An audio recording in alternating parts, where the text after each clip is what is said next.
Life లో అనుకుంది అనుకున్నట్టుగా జరిగితే ఎంత బాగుంటుంది అని అనుకుంటున్నారు. మీ లైఫ్ లో సక్సెస్ అవ్వాలి అనుకుంటున్నారు. నా క్లయింట్ ఒక ఆవిడ నా దగ్గరకు వచ్చారు. She's a single mother. డబ్బులు తీసుకున్నారు, కానీ ఆ డబ్బులు తగ్గట్టు అపార్ట్మెంట్ రాలేదు.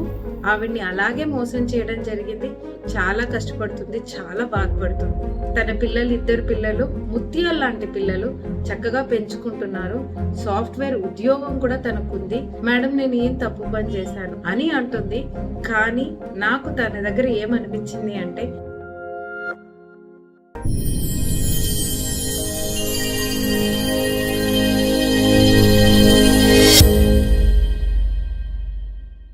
మీలో ఎంతమంది మీ లైఫ్ లో సక్సెస్ అవ్వాలి అనుకుంటున్నారు? లైఫ్ లో అనుకుంది అనుకున్నట్టుగా జరిగితే ఎంత బాగుంటుంది అని అనుకుంటున్నారు. కానీ దానికి ప్రాబ్లం ఏంటో నేను ఒక కథ ద్వారా చెప్తాను. కథ కాదండి, రియల్ స్టోరీ. నా క్లయింట్ ఒక ఆవిడ నా దగ్గరకు వచ్చారు. She's a single mother. కొన్నేళ్ల క్రితం వాళ్ళ హస్బెండ్ ని కోల్పోయారు ఒక హెల్త్ ప్రాబ్లం వల్ల. తర్వాత తన పిల్లలు, 2 పిల్లలు ముత్యాల లాంటి పిల్లలు, చక్కగా పెంచుకుంటున్నారు. సాఫ్ట్వేర్ ఉద్యోగం కూడా తనకుంది. డబ్బు కూడా సంపాదిస్తుంది. కానీ వాళ్ళ హస్బెండ్ బతుకున్నప్పుడు ఎవరినో నమ్మి ఒక అపార్ట్మెంట్ బుకింగ్ చేసుకున్నారు. తర్వాత అపార్ట్మెంట్ కట్టలేదు, అసలు అక్కడ ఏం జరగలేదు. వాళ్ళకి రావాల్సిన డబ్బు కూడా వాళ్ళకి రాలేదు. తర్వాత ఈవిడ హస్బెండ్ చనిపోయిన తర్వాత ఇంకొకరు కూడా వచ్చి ఆవిడ్ని అలాగే మోసం చేయడం జరిగింది. ఏదో అపార్ట్మెంట్ కడతామన్నారు, ఖచ్చితంగా డబ్బులు ఇస్తామన్నారు, డబ్బులు తీసుకున్నారు.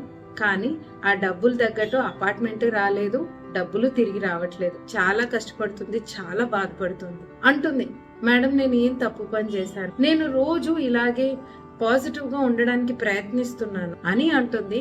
కానీ నాకు తన దగ్గర ఏమనిపించింది అంటే, తను అంటుంది కానీ మనసులో మాత్రం చాలా బాధ ఉంది.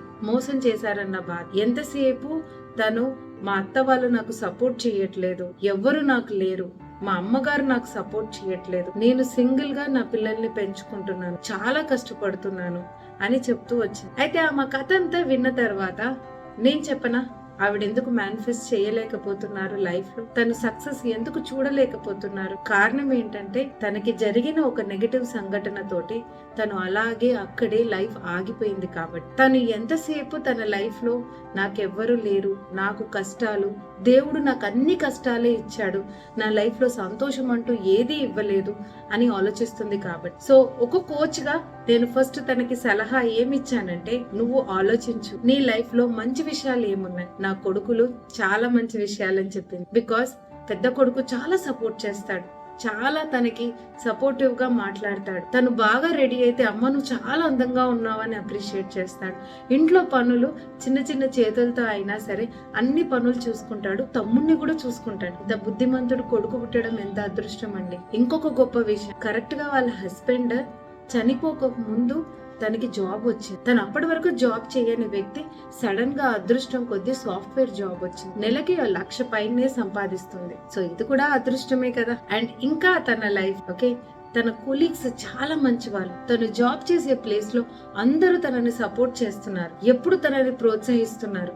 తన బాస్ కూడా తనని అర్థం చేసుకొని ప్రమోషన్ కి రికమెండ్ చేశారు, ఇంక్రిమెంట్ కూడా ఇస్తున్నారు. ఇప్పుడు చెప్పండి, తన మైండ్ ఎటు ఉంటే తను లైఫ్ లో సక్సెస్ ని రుచి చూస్తుంది. It's all with positivity. తను ఎప్పుడైతే తన లైఫ్ లో పాజిటివ్ చూడడం స్టార్ట్ చేస్తుందో, ఎప్పుడైతే తనకున్న దానికి కృతజ్ఞతలు చెప్పుకుంటుందో, ఆటోమేటిక్ గా తన లైఫ్ లో తన ప్రాబ్లమ్స్ అన్ని పోతాయని నేను చెప్పాను. సో మనం అనుకుంటాం లైఫ్ లో సక్సెస్ అవ్వాలి అవ్వాలి అని, కానీ మనసులో ఎంతసేపు నాకు అదృష్టం లేదు, నా లైఫ్ లో అన్ని కష్టాలే, నాకే జీవితంలో ఎందుకు ఇలా అవుతాయి అన్న నెగిటివ్ మైండ్ సెట్ తో ఉంటాం. ఇలా ఉన్నంత వరకు మనం ఎన్ని టెక్నిక్లు పాటించినా, ఎన్నిసార్లు అఫర్మేషన్ చేసినా అది వర్కౌట్ అవ్వదు. సో ఈ కథ తనదొక్కటే కాదు, మీలో ఎంతో మందిది కూడా. చాలా మంది ఈ కష్టమే కాదు, మీకు వేరే ఏ కష్టమో ఉండొచ్చు, కానీ ఎంతసేపు మనం ఏమనుకుంటామంటే, నా వల్ల కాదు, నాకు ఇంకా జరగదు, నాకు అదృష్టం లేదు, ఇలాంటి ఆలోచనలతోనే ఉంటాం. ఇలాంటి ఆలోచనలతో ఉన్నంత వరకు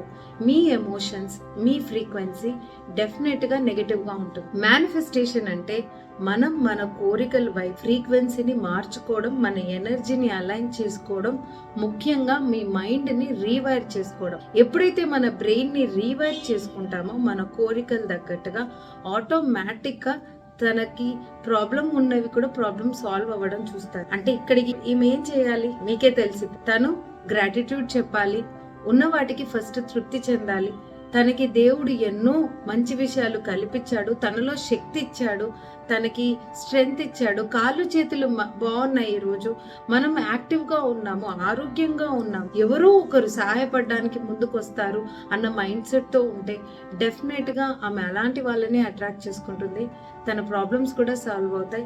ఎక్కడైతే ఆ మనీ స్టక్ అయిందో అది కూడా రిటర్న్ అవుతుంది. సో నేను ఒక చిన్న సలహా మీకు చెప్తాను. ఎంతసేపు ఈఎంఐలు ఉన్నాయి, అప్పులు ఉన్నాయని అప్పుల గురించి ఆలోచించడం మానేసి మీ లైఫ్ లో ఇంకా నా లైఫ్ లో పాజిటివ్ ఏంటి, నా గ్రోత్ లైఫ్ ఏంటి, అంటే నేను ముందుకు ఎలా వెళ్ళాలి, నాకు ఎక్కడి నుంచి అవకాశాలు వచ్చే ఆపర్చునిటీస్ ఉన్నాయి, ఇలాంటివి ఎప్పుడైతే మీ ఫోకస్ మీ ఎనర్జీ వాటిపైన పెడతారో మీ లైఫ్ లో గ్రోత్ చూస్తారు. ఈ గ్రోత్ చూస్తున్నప్పుడు ఆటోమేటిక్ గా మీ పాస్ట్ లో ఉన్న బ్లాక్స్ కూడా రిలీజ్ అవుతాయి, మీకు అక్కడ నుంచి రావాల్సిన డబ్బులు కూడా వస్తాయి. అండ్ ఇంకొక ఇంపార్టెంట్ ఏంటంటే హీలింగ్. తన హస్బెండ్ నుంచి సఫర్ అయింది కాబట్టి, ఇంకా ఎన్నో సఫరింగ్స్ ఉన్నాయి కాబట్టి వాళ్ళ నుంచి హీలింగ్ తీసుకోవడం చాలా. She has to forgive and forget all the thing. తనకి ఎవరు లేరు, ఎవరు సపోర్ట్ చేయలేరు అన్న టాపిక్ ని పక్కన పెట్టేసి, నా లైఫ్ లో నాకు పిల్లలు ఉన్నారు, నా పిల్లలు నాకు ధైర్యం అవుతారు, ముఖ్యంగా నా పెద్ద కొడుకు అని సంతోషపడుతూ తను ముందుకు వెళ్తే 100% తను అనుకుంది మేనిఫెస్ట్ చేస్తుంది. సో మీకు ఎలా అనిపించింది ఈ స్టోరీ? మీరు కూడా ఈ స్టోరీతో రెజొనేట్ అవుతున్నారా? మీరు కూడా అనుకుంటున్నారా లైఫ్ లో ఎంతో నెగటివ్ థాట్స్ తో నేను నా థాట్స్ ని మార్చుకోవాలనుకుంటే వెంటనే మా కోర్సెస్ లో జాయిన్ అవ్వండి. నా పేరు డాక్టర్ రజిత వంగ. నేను ఒక న్యూరో మేనిఫెస్టేషన్ కోచ్. చాలా మంది తెలుగు వాళ్ళు ఈ ప్రోగ్రామ్స్ లో జాయిన్ అయ్యి వాళ్ళ మైండ్ ని రీవైర్ చేసుకున్నారు. సైంటిఫిక్ గా ఎలా మనం మేనిఫెస్ట్ చేయొచ్చు అన్న విషయాలు మీరు ఈ ప్రోగ్రామ్స్ లో డెఫినెట్ గా తెలుసు. సో మేనిఫెస్టేషన్ అంటే ఏదో మాయా, ఏదో లక్ కాదండి.